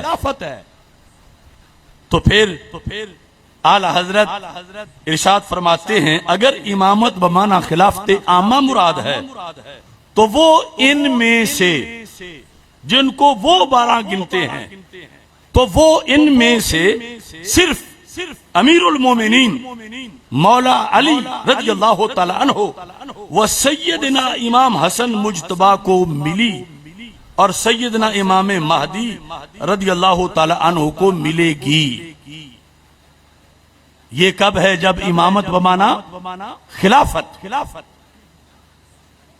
امامت بمانا خلافت ہو، خلافت عامہ کہ امت ان پر ہاتھ پہ بیعت خلافت کرے، تو پھر ان 12 میں سے حضرت مولا علی رضی اللہ تعالیٰ عنہ اور حضرت امام حسن رضی اللہ تعالیٰ عنہ یہ دونوں امام بمانا ولایت بھی ہیں، امام بمانا مقتدا بھی ہیں، امام بمانا خلیفہ بھی ہیں، اور جو امام مہدی رضی اللہ تعالیٰ عنہ آئیں گے وہ بھی خلافت عامہ ہوگی۔ تو پھر ایمان بمانا خلافت ان 12 میں سے 3 کا درجہ اور مرتبہ و مقام ہے۔ چوتھے نمبر پر اگر امامت بمانا نبوت ہو تو پھر ان 12 میں سے کوئی بھی اس معنی میں امام نہیں۔ اب دیکھو بولنا تو لفظ امام ہی ہے، رافضی تقریر کر کے انہیں نبی کہہ رہا ہے، امام کے لفظ میں چھپا کے اور تم تقریر سن کے جو ان کی تقریریں نہ سنتے ہیں سر دھن رہے ہیں، اور ادھر پھر تاجدار ختم نبوت صلی اللہ علیہ وسلم زندہ باد کا نعرہ بھی لگا لیتے ہیں، اور ادھر ان کے چاول بھی جا کے کھا لیتے ہیں۔ تو کتنا حساس موڑ ہے، ان 12 کی امامت کا انکار نہیں، ہر سنی 12 اماموں کو مانتا ہے، مگر امامت کا کیا معنی؟ مقتدا فی الدین۔ امامت کا کیا معنی؟ ولایت۔ یہ 12 کے 12 ولی ہیں، ولیوں کے ولی ہیں، کروڑوں ولایت کے درجات سے بھی اوپر ان کا درجہ ولایت ہے۔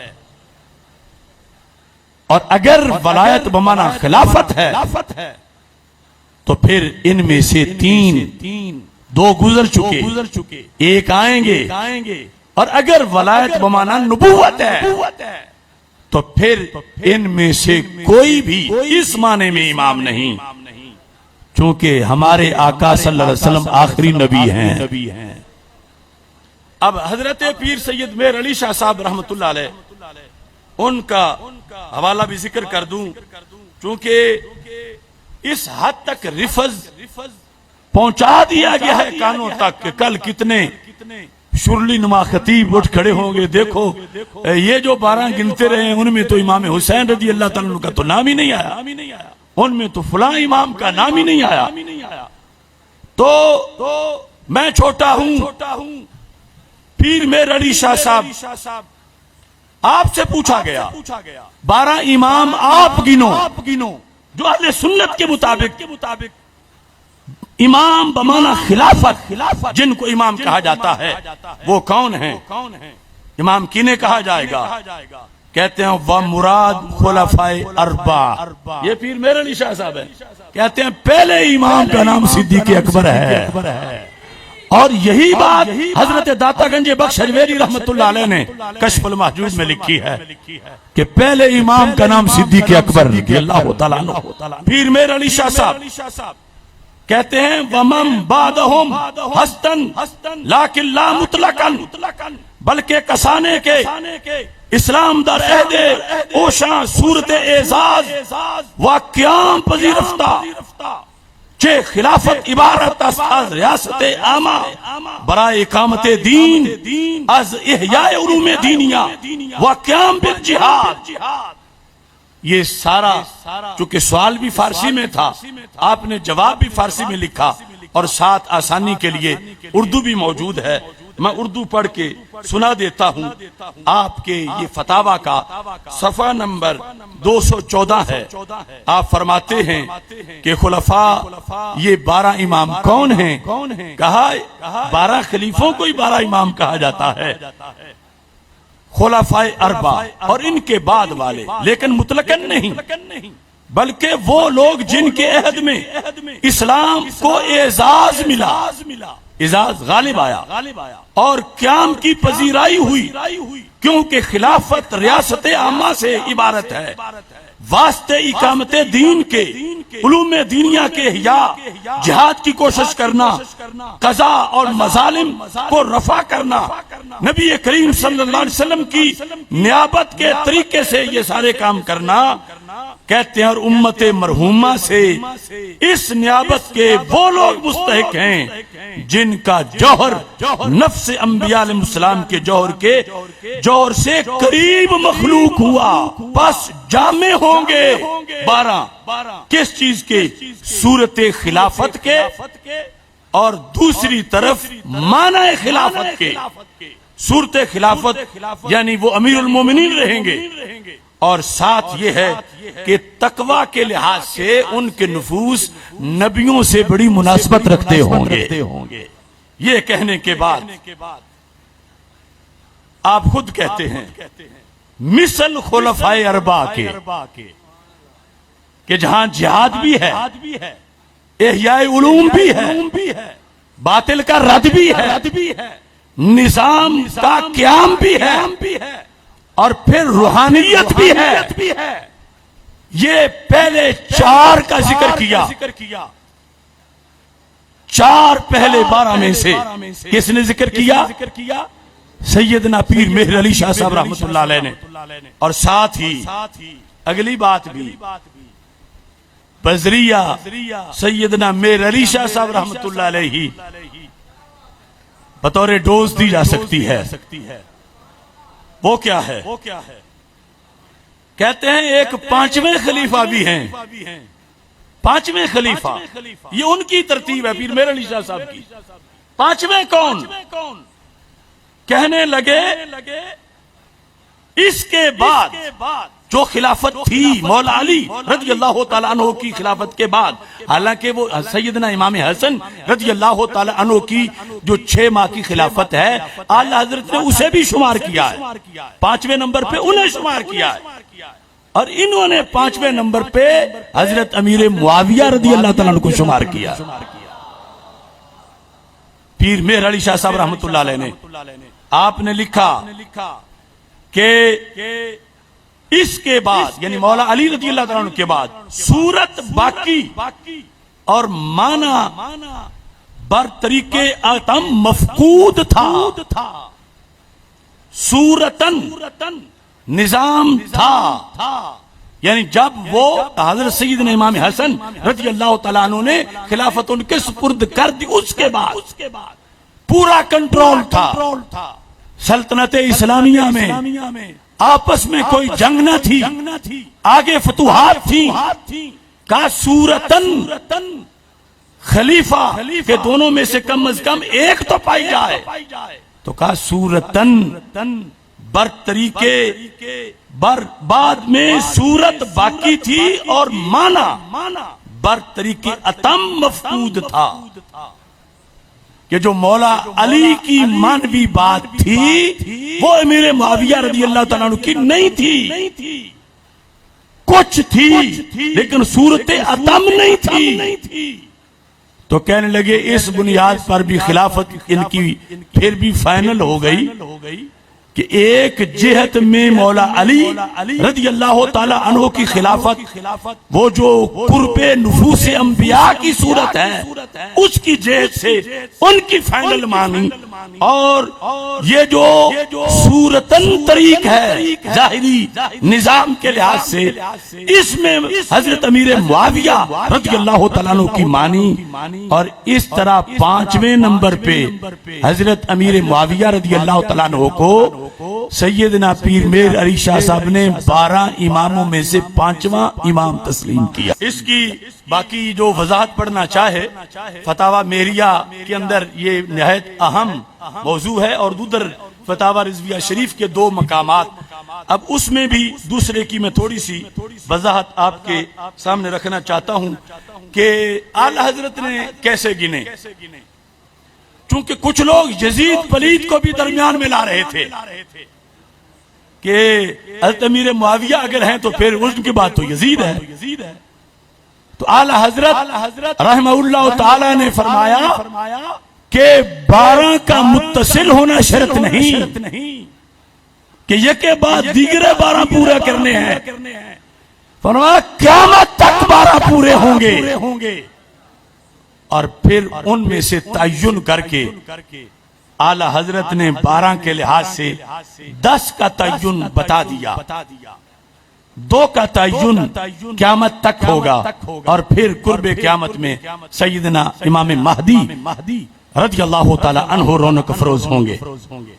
اب دیکھیے آپ یہ ارشاد فرماتے ہیں ان 12 میں سے 8 گزر گئے، سنیو سن کے سن نہیں یاد کر لو، 12 میں سے 8 وہ جو نامزد کیے روافض نے انہیں ہم مانتے ہیں بطور ولی، بطور غوث کتب، بطور مقتدا فی الدین، لیکن معنی نبی میں نہیں مانتے، اور معنی خلافت میں ان میں سے بعض کو کہ جو بحیثیت امیر المومنین دنیا میں خلیفہ رہے انہیں اس بنیاد پر فتاوی رضویہ شریف اس کی یہ 29ویں جلد کے 219 صفحے پر لکھا ہے. آپ فرماتے ہیں ان 12 اماموں میں یا 12 امراء سے یا 12 خلفاء سے 8 گزر گئے. نمبر 1 صدیق اکبر، نمبر 2 فاروق اعظم، نمبر 3 عثمان غنی، نمبر 4 علی المرتضی، نمبر 5 حسن مجتبی، نمبر 6 امیر معاویہ، نمبر 7 عبداللہ بن زبیر، نمبر 8 عمر بن عبدالعزیز رضی اللہ تعالی عنہ.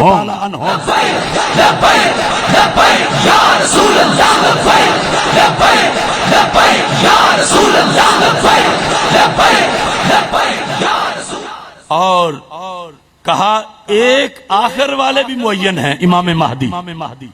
تو پھر کتنے ہو گئے؟ 9 ہیں اور 3 پیچھے، یعنی یہ جو قیامت تک زمانہ گزرے گا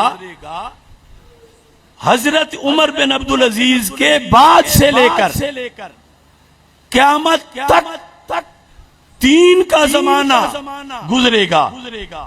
اور پھر سیدنا امام مہدی علیہ الصلوۃ والسلام رونق افروز ہوں گے. تو یہ فرق ذہن میں ہر کسی کے رہنا چاہیے. امام ہم انہیں مانتے ہیں اور دل سے مانتے ہیں، اور صرف جن کو وہ 12 کہتے ہیں انہیں ہی نہیں، ان کے بھائیوں کو بھی ہم مانتے ہیں، مگر مانتے ان کو امام بمانا مقتدا فی الدین، امام بمانا ولی غوث قطب. اور ان میں سے کسی کو بھی امام بمانا نبی نہیں مانتے، اور امام بمانا خلافت کے لحاظ سے بعض ان میں سے خلیفہ بنے. اور یہ ترتیب ہے، اور اس میں یزید پلید کو شامل نہیں کیا جائے گا. اور کوئی کہے کہ پھر تو متصل رہیں گے نہیں، تو حدیث میں کہاں لکھا کہ 12 متصل ہوں گے؟ حدیث میں تو ہے قیامت تک 12 ہوں گے. تو عقل بھی کہتی ہے کہ 12 کا زمانہ قیامت تک تو لمبا ہو ہی نہیں سکتا کہ قیامت ملے ہوئے زمانے ہوں. اتنی عمر کس کس کی ہو کہ قیامت تک 12 متصل ہوں؟ نہیں، درمیان میں فصل ہے، اور اس کی بنیاد پر وہ جن کے اندر یہ شرائط موجود ہوں گی انہیں مانا جائے گا. لیکن جس جہت میں آج ہم جلسہ کر رہے ہیں، توہین ان 12 کے غلاموں کی بھی حرام ہے. ادب لازم ہے، احترام لازم ہے، لیکن ادھر شریعت کا تحفظ بھی لازم ہے. ہمارے کچھ بادشاہ ہیں ایسے بادشاہ، ہمارے استاد بندیالوی صاحب رحمۃ اللہ علیہ فرماتے تھے جب کسی کو بے وقوف کہنا ہو تو بادشاہ کہہ دیا کرو، خوش بھی رہے گا، بات بھی ہو جائے گی. تو یہ ہماری اصطلاح ہے. یعنی ان کو اگر یہ تقریر سناؤ تو وہ کہیں گے کیا ہوتا ہے اگر جیسے وہ امام مانتے ہم بھی مان لیں، شانی مان رہے ہیں، لیکن یہ پتہ نہیں کہ ادھر سے ختم نبوت کا انکار ہو جائے گا. وہ امام کب راضی ہے کہ انہیں کوئی نبی مانے، ان کا منصب کوئی حلال و حرام اپنی طرف سے بیان کرنے والا مانے، ان پر کوئی وحی کا نزول مانے، ان کو رسولوں کے برابر مانے، یا ان کو رسولوں سے کوئی افضل مانے، یا ان کو کوئی اللہ مانے، معاذ اللہ. جبکہ وہ ٹولہ یہ ساری باتیں مانتے ہیں اپنے ائمہ کے لحاظ سے. اب اختصار کے ساتھ میں اس جہت کو بھی تھوڑا سا بیان کر دوں، اور یہ یاد رکھو اس موضوع پر ایک کانفرنس ہم انشاءاللہ 23 جولائی کو بکی شریف میں کریں گے. مولانا محمد عابد جلالی صاحب رحمۃ اللہ علیہ کا عرس اور ائمہ اہل بیت کانفرنس رضی اللہ تعالیٰ عنہم 23 کو دن کے ٹائم 12 بجے سے لے کر 4 بجے تک بکی شریف جامع مسجد جلالی رضوی کے اندر اس کا انعقاد کیا جائے گا. اور اس کے بعد ایک بڑی ائمہ اہل بیت رضی اللہ تعالیٰ عنہ کانفرنس گوجرانوالہ میں انشاءاللہ ہم منعقد کریں گے. اور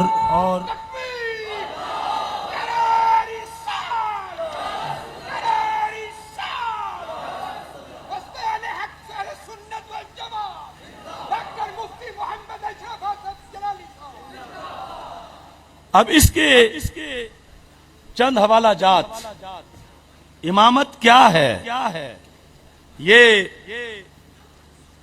کتاب کا نام ہے الحق المبین فی معرفت المعصومین.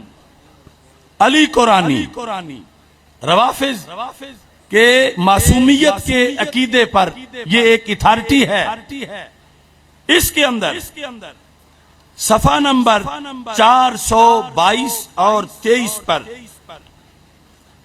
انہوں نے اپنا عقیدہ لکھتا ان الامامۃ ہی منزلۃ الانبیاء. یعنی ہم انہیں کوئی الزام نہیں دے رہے کہ تم نے اپنے گھر میں بیٹھ کر ہر جرم ان کے کھاتے ڈال دیا. تو یہ اس کتاب کا صفحہ نمبر 423 ہے.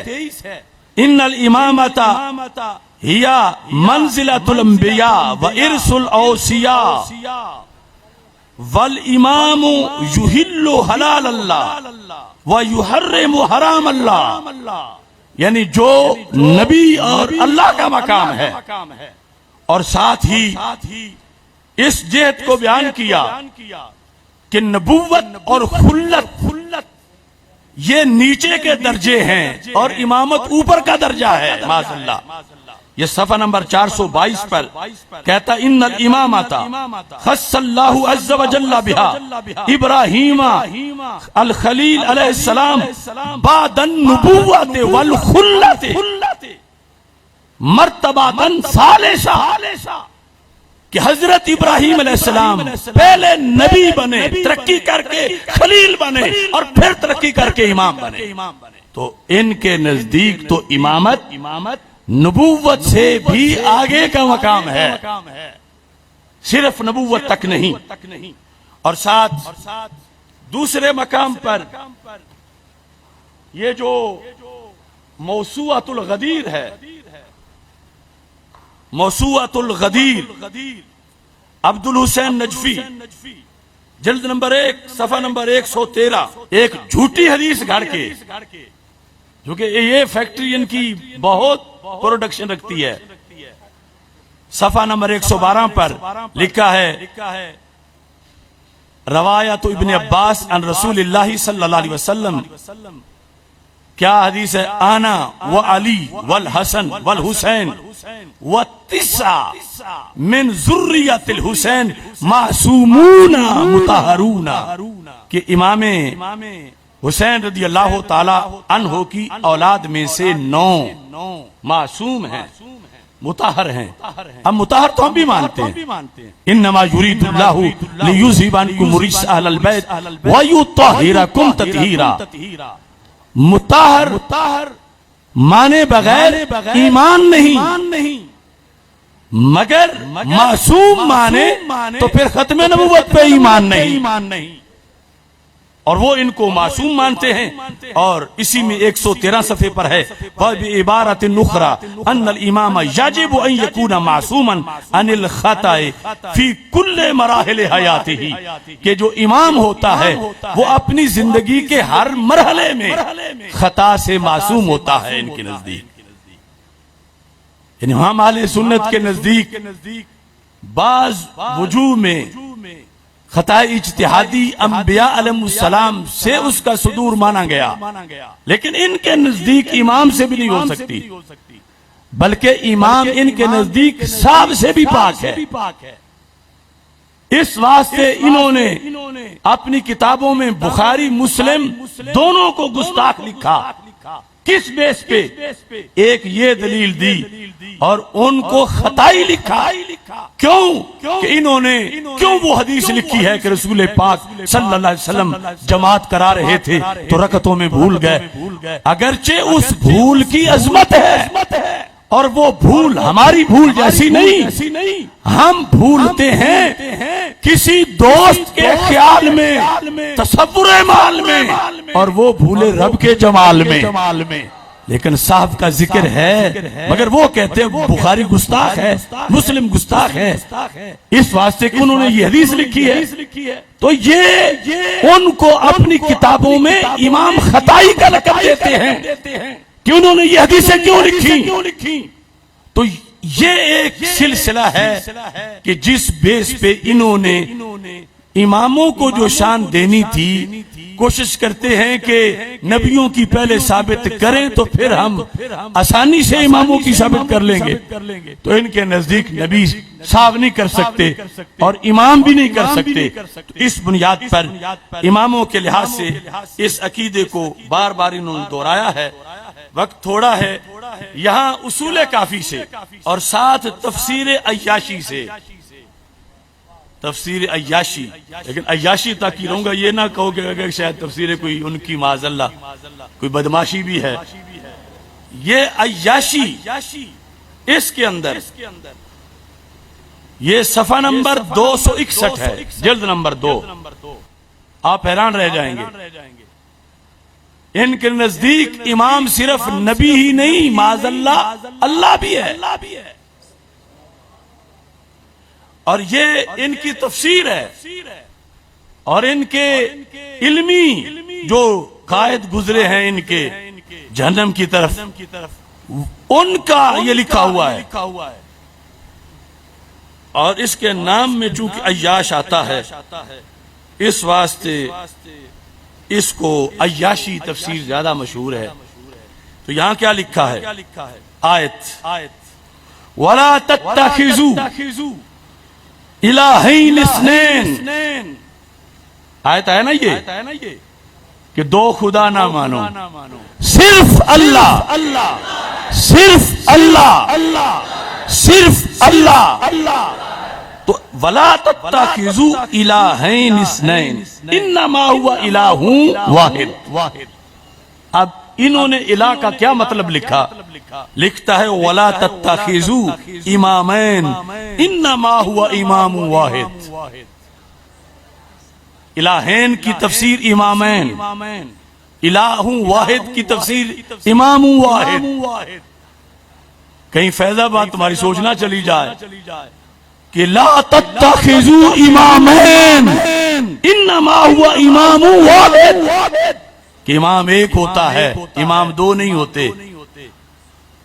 اور اس واسطے انہوں نے یہ کہا کہ ان 12 کے سوا اگر کوئی صدیق و عمر اور حضرت عثمان رضی اللہ تعالی عنہم کو امام مانتا ہے، ان کا فتویٰ ہے وہ مشرک ہے.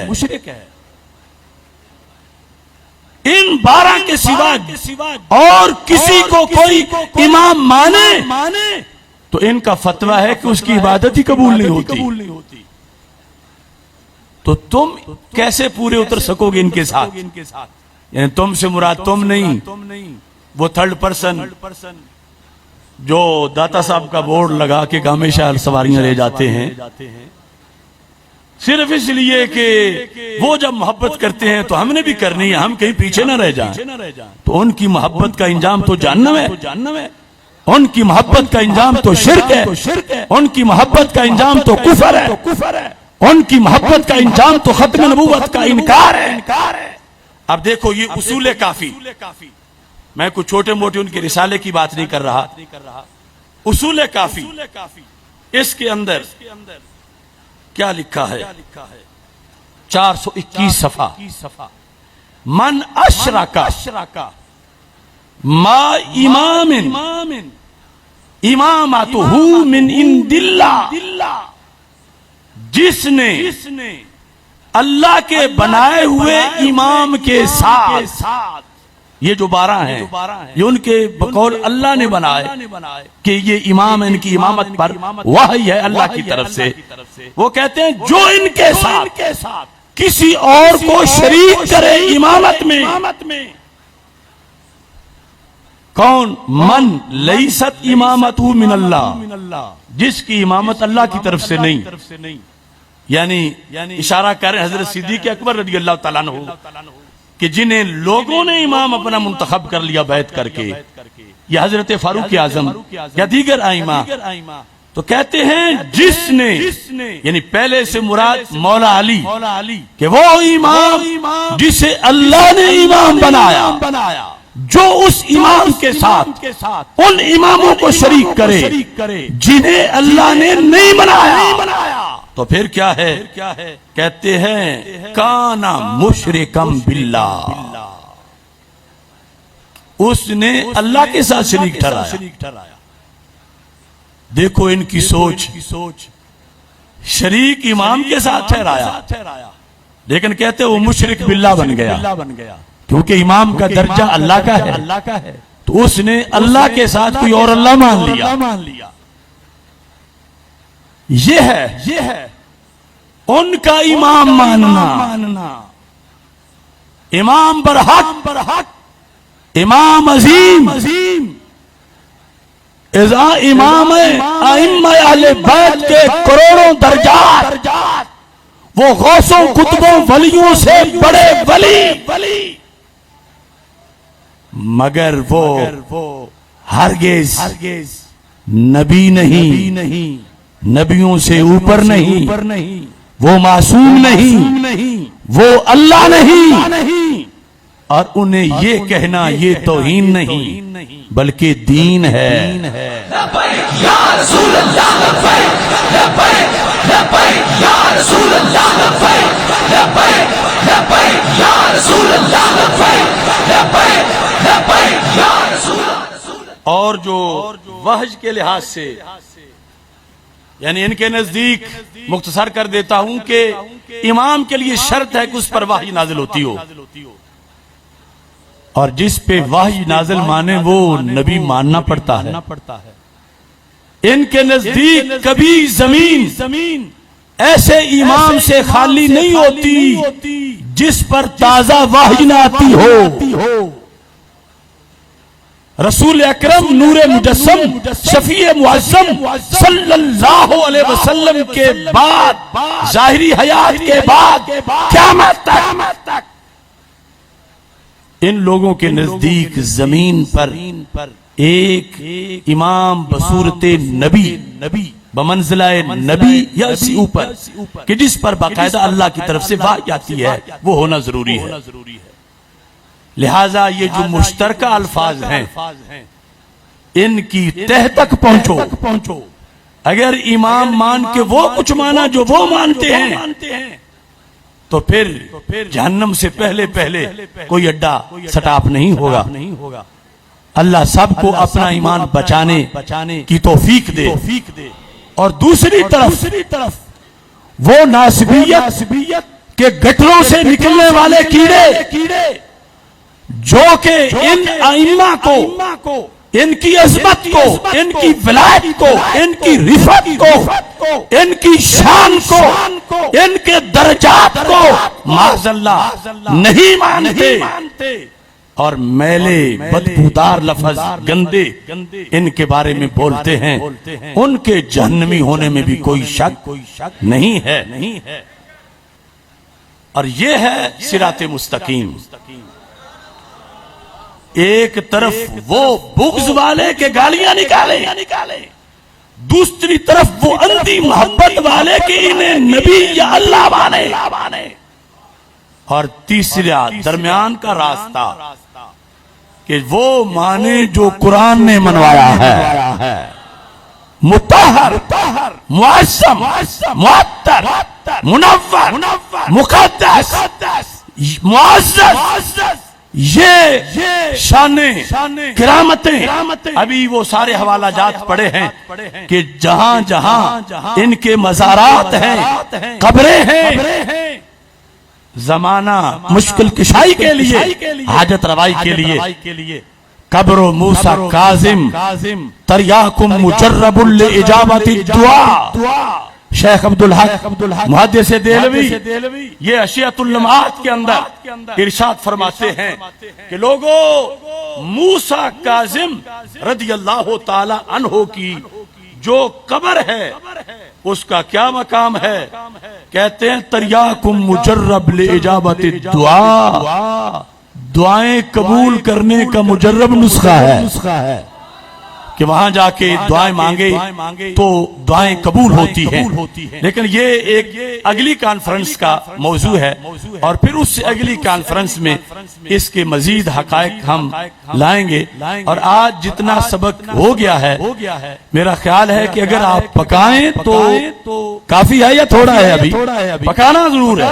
آپ یعنی خود اپنے دل کی تلاشی لے کے بتائیں کہ جو سیدنا میر علی شاہ صاحب رحمت اللہ علیہ اور اعلی حضرت فاضل بریلوی رحمت اللہ علیہ نے بتایا، اور جو اس کے خد و خال ہم نے اللہ کے فضل سے اجاگر کیے، کیا یہ تفصیلات پہلے بھی ذہن میں تھی؟ یقیناً ہوں گی۔ مفتی رمضان صاحب بڑے بڑے اہل علم بیٹھے ہوئے ہیں تو بہت سے لوگوں کے ہوں گی، لیکن معاشرے میں تشنگی بڑی ہے اس چیز کی، اور دوسرے جو ہیں وہ لفظ امام کی آڑ میں وہ تھوک کے لحاظ سے اہل سنت کو بٹھا بٹھا کے گامے شاہ کی طرف لے جا رہے ہیں، اور پھر ان کو کچھ پرانے ڈرائیور بھی مل گئے ہیں، کچھ پرانے کنڈکٹر بھی مل گئے ہیں سنیوں سے۔ تو اس واسطے سونا جنگل رات اندھیری چھائی بدلی کالی ہے، سونے والوں جاگتے رہنا چوروں کی رکھوالی ہے، آنکھ سے کاجل صاف چرا لے یا وہ چور بلا کے ہیں، تیری گٹھڑی تاکی ہے اور تو نے نیند نکالی ہے۔ ہم عظمت رسول کے، ہم عظمت اصحاب کے، ہم شان اہل بیت کے، بے خطا بے گناہ طیبہ طاہرہ عابدہ صالحہ، بے خطا بے گناہ امام موسیٰ کاظم کے گستاخ کو، ائمہ اہل بیت کے گستاخ کو، صحابہ کرام کے گستاخ کو، امر ذلیل کو ایک ضروری قرارداد آپ سے منظور کروانا چاہتا ہوں۔ اس سے پہلے یہ اعلان بھی سن لیں کہ حضرت علامہ پروفیسر محمد ضیاء المصطفیٰ منور صاحب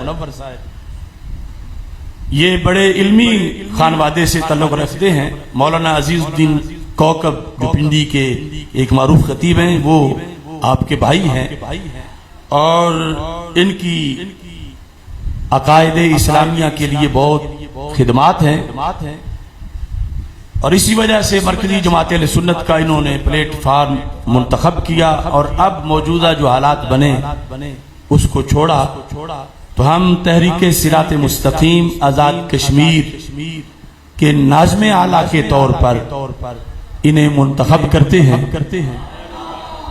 سارے دعا کرو کہ اللہ ان کو کشمیر کی وادیوں میں ہر طرف عشق رسول صلی اللہ علیہ وسلم کے پھریرے لہرانے کی توفیق عطا فرمائے۔ میں ان کو اپنی طرف سے ہدیہ تبریک بھی پیش کرتا ہوں، اور ہمارے جو پہلے قائدین ہیں تحریک صراط مستقیم کے آزاد کشمیر میں، ان سے بھی کہوں گا کہ ان کے ساتھ مل کر قرآن و سنت کا پیغام غلبہ اسلام کے لیے وہاں منظم طریقے سے پہنچایا جائے۔ اور قرارداد جو ہے وہ میں یہ پیش کرنا چاہتا ہوں کہ ہماری پارلیمنٹ کے اندر ایک بل پاس ہوا ہے ڈومیسٹک وائلنس، گھریلو تشدد کے نام پر۔ یہ جب بھی کوئی ایسا بیان دیتے ہیں جس کو لوگ سمجھتے ہیں کہ شاید یہ تو بڑا اسلامی بیان دیا، تو وہ اس وقت کوئی گھپلا کر چکے ہوتے ہیں، اور پھر لوگوں کو ذرا مطمئن کرنے کے لیے ریاست مدینہ کا نام لے لیتے ہیں۔ یورپ میں جس طرح باپ اپنی بیٹی کو نہیں پوچھ سکتا کہ تو رات گھر کیوں نہیں آئی، یا کوئی لڑکا جب اسے ملنے آ جائے گھر تو باپ پوچھ نہیں سکتا کہ یہ کیوں آیا ہے، یا جس طرح کوئی خاوند اپنی بیوی سے پوچھ نہیں سکتا کہ کل رات تو کہاں تھی، ویسے ماحول بنانے کے لیے یہ بل پاس کیا گیا کہ جس میں اگر یہ دھمکی دے کہ میں تجھے طلاق دے دوں گا تو اس کو اختیار دیا گیا کہ وہ فون کرے اور اسے گرفتار کروائے. اگر باپ بیٹے کو یہ کہے کہ اگر تم نے ایسا کیا تو میں تمہیں کان پکڑواؤں گا، تو بیٹے کو یہ حق دیا گیا کہ وہ فون کرے، پولیس بلوائے اور اپنے باپ کو تھانے گرفتار کروائے. اس طرح کی حقوق دیے گئے ہیں. شریعت تو کہتی ہے، میرے آقا صلی اللہ علیہ وسلم کا فرمان ہے، اپنے گھر میں کوڑا وہاں لٹکاؤ جہاں سارے گھر والوں کو نظر آ رہا ہو. باپ قو انفسکم واہلیکم نارا. اور اگر قو پر عمل کرتے ہوئے وہ خود ہی گرفتار ہو جائے تو کتنا بڑا لمحہ فکریہ. کسر تو پہلے بھی کوئی نہیں رہی. روزانہ اخبارات، ابھی جو کیس رپورٹ ہوتے ہیں وہ تو بڑے تھوڑے ہیں. روزانہ بلان آگا کہ فلاں 5 سال کی بچی کے ساتھ زیادتی ہوئی اور اسے قتل کر دیا گیا، فلاں یہ ہوا وہ ہوا. وہ سارا بے رہ روی عریانی اور فحاشی کی وجہ سے سب کچھ ہو رہا ہے. اور یہ مزید اس جلتی پہ تیل ڈالنا چاہتے ہیں کہ اگر کوئی والدین خیال رکھتے ہیں وہ بھی نہ رکھیں، اگر رکھیں گے تو پھر جیل میں رہیں گے، گھر ان کا پھر سب کے لیے آزاد ہو جائے گا. تو اس بنیاد پر تمہارا خیال کیا ہے؟ یہ بل رہنا چاہیے یا ختم ہونا چاہیے؟ گھریلو تشدد کا بل، گھریلو تشدد کا بل، گھریلو تشدد کا بل، گھریلو تشدد کا بل. اور تمام خطباء سے، علماء سے درخواست ہے کہ عید کے موقع پر بھی خطبات میں، جمعہ کے خطبات میں ویسے بھی یہ آواز بلند کریں، تاکہ قیامت کے دن آواز بلند کرنے کے لحاظ سے تو حاضری لگی ہوئی ہو. اور ہمارا نظریاتی کونسل سے یہ مطالبہ ہے کہ ان کے سپرد یہ بل کیا گیا ہے تو وہ ذرا آنکھیں کھول کے اس بل کے حکم بیان کریں. صرف اپنی تنخواہوں کو نہ دیکھیں یا اپنی ممبرشپ کو نہ دیکھیں کہ اگر خلاف بولے تو پھر تو رکنیت بھی جائے گی. وہ دین کو پیش نظر رکھیں. یہ بہت بڑا حملہ ہے دین اسلام پر. اور یہ میرا جسم میری مرضی کی دوسری شکل ہے. یہ عریانی فحاشی کا ایک بہت گندا طوفان ہے.